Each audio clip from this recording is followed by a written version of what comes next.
Daouda, est-ce qu'il vous semble que le Gabon peut réellement tirer profit de la production d'huile de palme? Oui, je crois que oui, puisque en termes d'emploi, c'est possible et c'est un produit également qui est beaucoup demandé, même s'il est beaucoup critiqué. Par ailleurs, bon, ça, voilà, certaines études montrent que c'est pas forcément un produit qui est positif pour l'environnement. En même temps, quand on regarde ailleurs, on se rend compte également qu'il y a d'autres cultures qui ne sont pas forcément profitables pour l'environnement. Les biocarburants, par exemple, ça a été promu à un moment donné, et quand on se rend compte qu'on dévaste des hectares de forêt pour planter, pour alimenter des voitures ou des machines, ça pose également un problème. Et d'autre part, ces surfaces peuvent être utilisées pour des cultures vivrières. Donc bon, critiquer c'est bien, mais la question que vous me posez est entre l'objectivité d'apporter des réponses aux conditions de vie des populations et la difficulté d'utiliser, on va dire, une culture qui est décriée par son impact vis-à-vis de l'environnement. Donc c'est difficile à trancher. Mais en même temps, j'ai juste envie de dire que tant que ça améliore les conditions de vie des populations et qu'on peut trouver des alternatives aux dégâts que ça cause sur l'environnement, ça peut être une très bonne chose de toute façon. Et de manière plus globale, je brosserai un petit élément, c'est le fait qu'aujourd'hui, le Gabon, c'est 95% de sa population, en gros, 95% des emplois et de sa population vit de l'agriculture avec une contribution de 5% au PIB. Renverser ça et l'amener à 20% du PIB, c'est quand même un enjeu majeur. Mais je pense que le Gabon... ça rentre dans le Gabon vert, hein, l'agriculture, etc. Sur les trois piliers, Gabon émergent, Gabon vert, Gabon industriel, Gabon des services. Et je pense que c'est un élément quand même qui peut contribuer au développement. Madame Madougou, j'aimerais revenir sur cette huile de palme qui est très critiquée. On connaît les dégâts sur l'environnement. Donc est-ce que le Gabon a raison de miser sur ce produit spécifiquement ?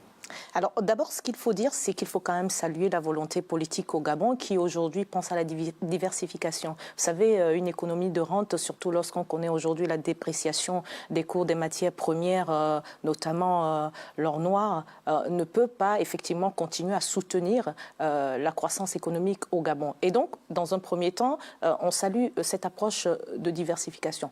En revanche, j'ai presque envie de dire que les mêmes causes produiront les mêmes effets. Pourquoi? Vous savez, le paradoxe gabonais, ce n'est pas tant la création de la richesse qui pose problème, mais c'est la redistribution de la richesse, c'est le partage de la prospérité. Et donc, si on ne règle pas ce mécanisme de redistribution de la prospérité, eh bien, chaque fois, la machine sera enrhumée, quelles que soient les belles perspectives qu'on crée dans le pays. Je n'en veux pour preuve qu'un exemple très banal. Parfois, j'ai l'impression que les gouvernants s'en vont chercher très loin des programmes budgétivores qui n'impactent pas forcément le quotidien des populations à la base. Le Gabon est un pays à revenus intermédiaires. C'est un pays à économie moyenne. C'est l'un des pays où le PIB en Afrique au sud du Sahara est très élevé par tête. Mais comment ça se fait qu'un pays qui a 1 800 000 habitants, aujourd'hui, ne peut pas concevoir des programmes? Quand vous prenez par exemple 1 800 000 habitants, où on nous dit par exemple le Gabon compte paradoxalement 60% de pauvres. Lorsque vous prenez ne serait-ce que 50% de cette 60% de pauvres, vous avez à peu près 540 000 personnes que, en mettant par exemple 100 000 francs CFA par tête sur ces habitants pour les autonomiser. Donc avec à peine 54 milliards de francs CFA, vous pouvez sortir la moitié des pauvres gabonais de la pauvreté.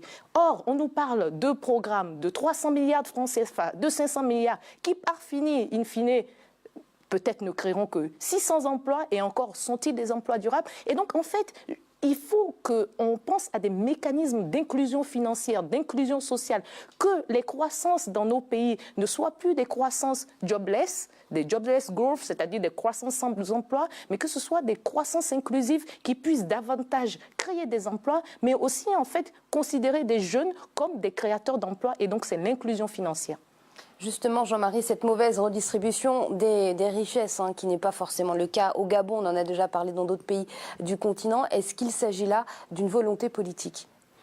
Il y a une volonté politique. Bon, je peux acquiescer ce que notre invité a dit, c'est que c'est une bonne route, sauf qu'à la base, nous avons toujours dit sur ce plateau que il faut des stratégies agricoles en Afrique, puisque l'agriculture, si vous voulez, c'est le nerf. C'est-à-dire tout pays dans le monde se développe sur la base de l'agriculture. Et j'ai l'impression qu'en Afrique, les dirigeants, si vous voulez, font toujours des erreurs, qui sont des erreurs en termes de choix de stratégie agricole. Tout simplement pourquoi?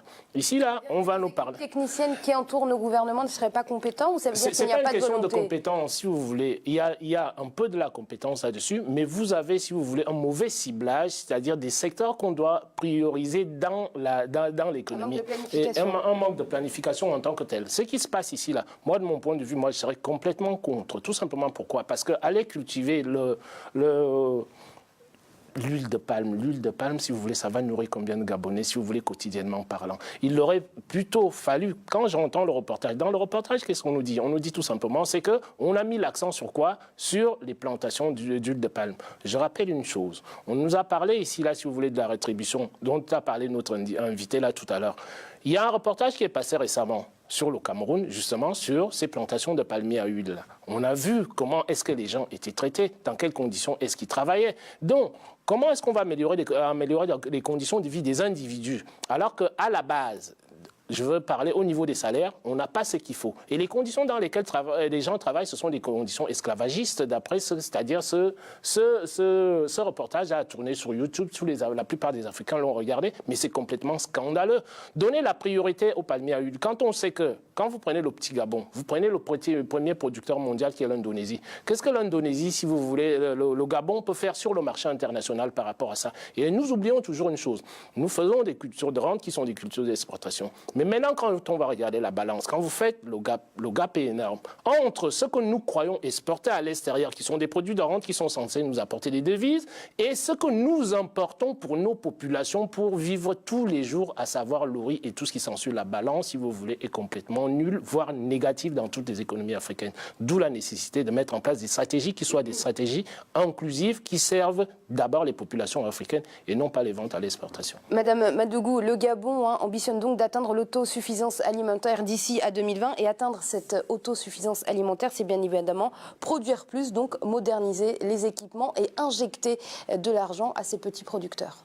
Absolument, c'est ce que je disais tout à l'heure à l'entame de mes propos sur ce sujet. Et moderniser, mais tout à l'heure, vous avez vu dans le reportage, la dame, elle parlait un peu de ces difficultés à toutes les étapes de la production. C'est-à-dire qu'il faudrait que les filières qui sont accompagnées aujourd'hui par le Gabon pour son plan d'émergence soient en fait accompagnées de bout en bout. Pourquoi? Parce qu'en fait, c'est une chaîne de valeur. Un comité de suivi qui est un comité de suivi, mais au-delà du comité de suivi, c'est davantage le rôle et l'opérationnalisation des missions de ce comité de suivi. Parce que qu'est-ce qui se passe? Il se passe que, votre éditorialiste le disait tantôt, il se passe qu'on met des stratégies en place, mais ce sont des stratégies qui, à long terme, en définitive, ne montrent pas de succès, d'autant qu'on ne regarde qu'une partie de ces stratégies. Je donne un exemple. Lorsque vous accompagnez une filière, on parle d'autosuffisance alimentaire, mais en même temps, on investit dans le palmier à huile. D'accord, je veux bien. Mais après, en efficacité marginale, qu'est-ce que cela rapportera à la population gabonaise en matière d'autosuffisance? Alors que si